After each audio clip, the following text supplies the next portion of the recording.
Hey everyone, so in this video I'm going to be tearing down this old tree stand. So they had a deer stand that they put right in the backyard, and it's not badly built or constructed or anything like that. It's just the top little box is made out of particle board and it's just soaking wet and it needs to go. The whole thing is kind of, some of the wood's rotted and I don't want my kids playing on it. Plus it's right in my backyard. I don't really plan on hunting deer. You know, my house is like 100 feet that way. If anything, I got a whole field over here I could hunt in if I really wanted to hunt. So I think we're gonna take down as much as we can today. We're gonna come back another day and we're gonna knock out these posts. Hopefully they're not cemented in. If they are, oh, that'll be another task. But I think right now we're just gonna tear it apart the best we can. We're gonna save some of this lumber because why not? And all right, well, let's just get started.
All these ants up here.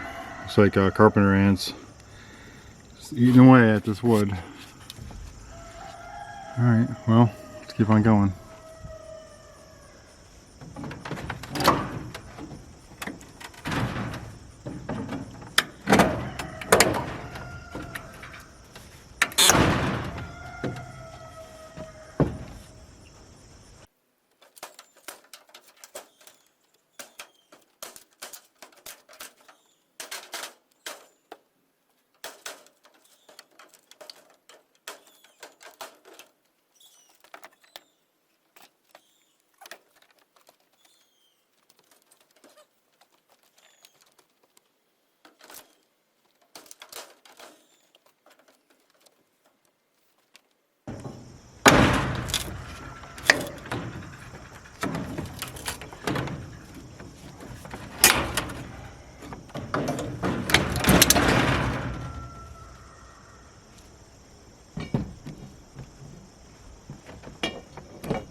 So my neighbor Brian came over to help out with pulling these posts.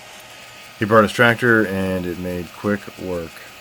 So let me tell you, man, it is great to have good neighbors, and these neighbors are actually pretty good.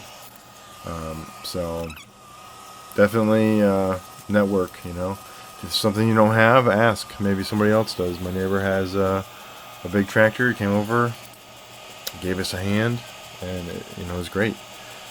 Like I said, it made real quick work of this, and I couldn't be any more thankful. That would have took me at least a whole day just trying to dig them out. I don't have time for that kind of stuff. Well, if you enjoyed this video, go ahead and hit that like button and leave a comment. I'm happy to answer any questions, and I will answer all questions. If you like this kind of stuff, go ahead and subscribe. I'm putting out videos all the time. Thanks for watching.